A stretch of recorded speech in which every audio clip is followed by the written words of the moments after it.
तो हेलो दोस्तों, आप सभी का एसएससी लर्न विथ कुश पे स्वागत है। तो चलिए हम आज की इस वीडियो में एसएससी आईएमडी से रिलेटेड कुछ इम्पोर्टेंट बात डिस्कस करते हैं। तो कल एसएससी के वेबसाइट पे एक नोटिफिकेशन आया जो कि आईएमडी से रिलेटेड है और उसमें डॉक्यूमेंट वेरिफिकेशन के कुछ इम्पोर्टेंट बात डिस्कस किया गया है। तो चलिए हम उस चीज़ को वन बाई वन डिस्कस करते हैं।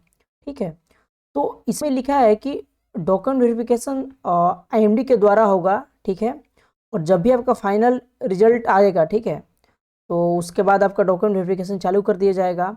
और उसके लिए आईएमडी क्या करेगा कि उसके अपने वेबसाइट पे एक एडमिशन सर्टिफिकेट निकालेगा। ठीक है ना, जो कि उसके थ्रू ही हम डीबी को आगे प्रोसीड कर सकते हैं।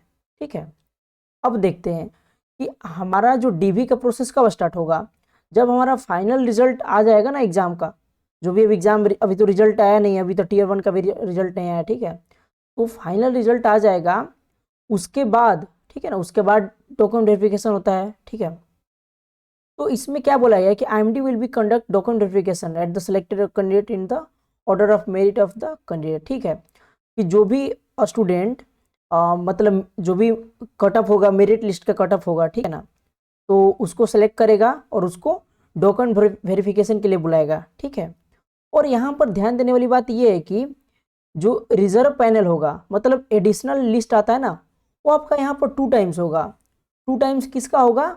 आपको पता है कि इस बार जो वैकेंसी है वो कितना है, टोटल आपका 995 टोटल वैकेंसी है। ठीक है, तो उसका दोगुना आप कर दीजिए, 2 टाइम्स कर दीजिए, मतलब अप्रोक्सीमेट 2000 के आसपास आपका यहाँ पे रिजर्वेशन पैनल होगा। ठीक है ना, मतलब उतने बच्चों को रिजर्व लिस्ट में डाल देंगे।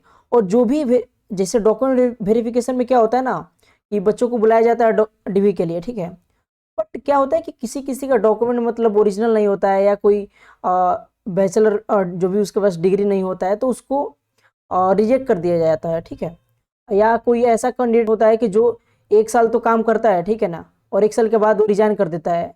तो बाकी जो कैंडिडेट है ना, बच्चे वाले जो रिजर्व पैनल में है, उनको चांस दिया जाता है यहाँ पर एक्चुअली। ठीक है ना, यहाँ पर हम देखते हैं कि रिजर्व जो पैनल है उसका वैलिडेशन कब तक है। तो ये कब तक वैलिड रहेगा? ये 1.5 साल तक वैलिड रहेगा। ठीक है ना, जब भी आपका रिजल्ट आ जाएगा उसके बाद जो रिजर्व पैनल है वो मिनिमम 1.5 साल तक वैलिड रहेगा। मतलब इसका ये मतलब हुआ कि कोई कैंडिडेट अगर मान लीजिए कि आईएमडी से निकल जाता है, ठीक है ना, या खुद से निकल जाता है या रिजाइन कर देता है, ठीक है, तो क्या होगा कि उसका जगह तो खाली हो गया। तो उसके प्लेस पे क्या किया जाएगा कि आपका अगर आपका रैंक अगर आप मतलब ठीक ठाक है, ठीक है ना, उस पैनल लिस्ट में, तो आपको ये वाला पोजीशन एलोकेट कर दिया जाएगा।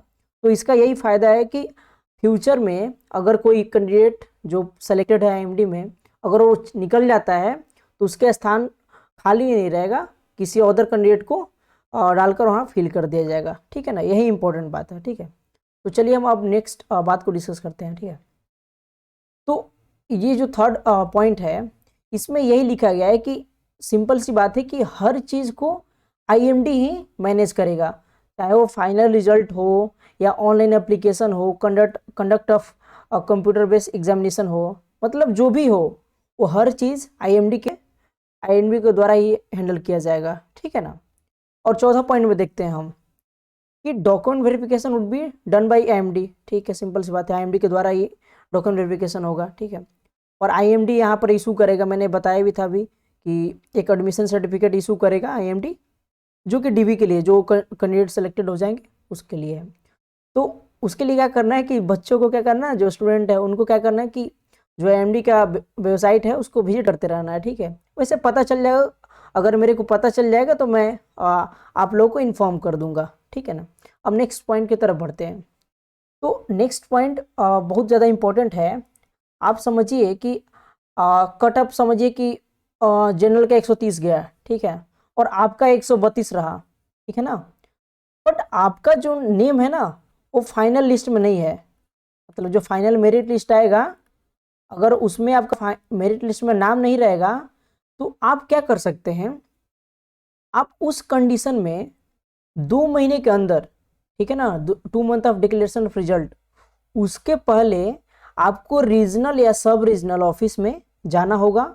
वहाँ पर क्योंकि ये आपका कंसर्न है तो आप उसको रिप्रेजेंट करेंगे कि हाँ मेरा इतना नंबर आया बट मेरा नेम नहीं है।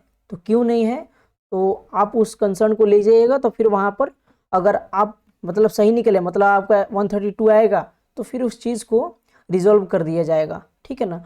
ये किसी वैसे मान सकते हैं कि ये हमेशा तो नहीं होता, बट किसी न किसी के साथ अगर होगा इन द केस मतलब कोई एरर आ गया, ठीक है ना, तो उस केस में ये जा सकता है, ठीक है।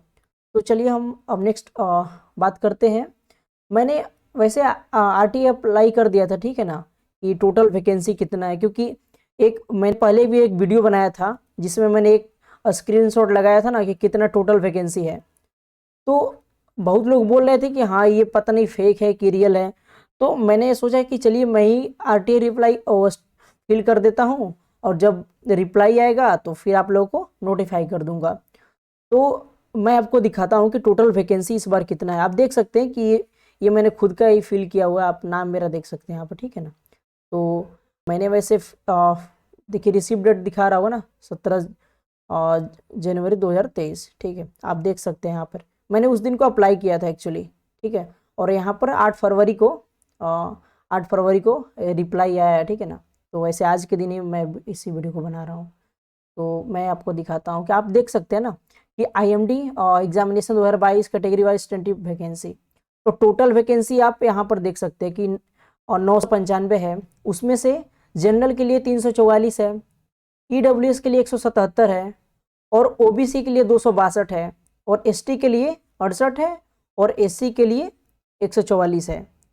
तो आप इन चीज़ों का ध्यान दीजिएगा कि अगर आपका रैंक वगैरह अगर आप रैंक IQ पे चेक किए होंगे तो उसके हिसाब से अगर इसके अंदर आता है तो आपका फुल चांस है। मतलब अगर आप OBC से बिलोंग करते हैं, ठीक है, और आपका रैंक 200 के अंदर आता है उसमें, तो आपका चांस है कि हाँ हो जाने का, ठीक है ना। मतलब फाइनल मेरिट लिस्ट के लिए, ना कि बस कट ऑफ के लिए और जस्ट डॉक्यूमेंट वेरिफिकेशन, वो फाइनल में हो जाएगा।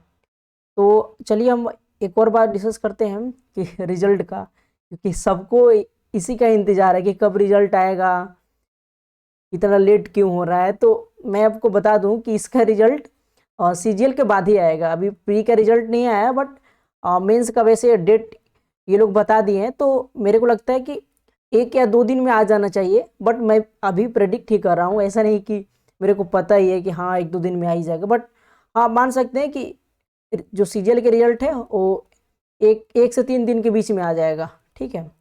और उसके बाद फिर चांस रहेगा कि IMD का रिजल्ट आए। तो मैं मान के चलता हूँ कि एक्सपेक्टेड रिजल्ट 12 से 15 फरवरी के बीच में आ जाना चाहिए। और ज़्यादा से ज़्यादा गया तो मतलब आप समझ सकते हैं कि 20 के पहले आ जाएगा, ठीक है ना, क्योंकि 20 ज़्यादा ही हो गया। मतलब 15 के आसपास अब रहिएगा, 15 से थोड़ा बहुत इधर उधर हो जाएगा, बट उसी के आसपास रिजल्ट आ जाएगा। और बाकी मैंने कट ऑफ का वीडियो ऑलरेडी अपने चैनल पे अपलोड कर दिया है। तो अगर आप किसी में से कोई देखा नहीं है तो आप वहाँ पर जाकर देख सकते हैं, ठीक है। तो आज की वीडियो में बस इतना ही। अगर कोई आपको डाउट है तो आप कमेंट सेक्शन में कमेंट कर सकते हैं। अदरवाइज मेरा एक टेलीग्राम चैनल है, ठीक है ना, मैं उसका लिंक वगैरह डिस्क्रिप्शन में दे दूंगा। आप वहाँ उस चैनल से जुड़ जाइएगा और वहाँ पर आप डाउट पूछ सकते हैं, कुछ भी डिस्कस कर सकते हैं, ठीक है।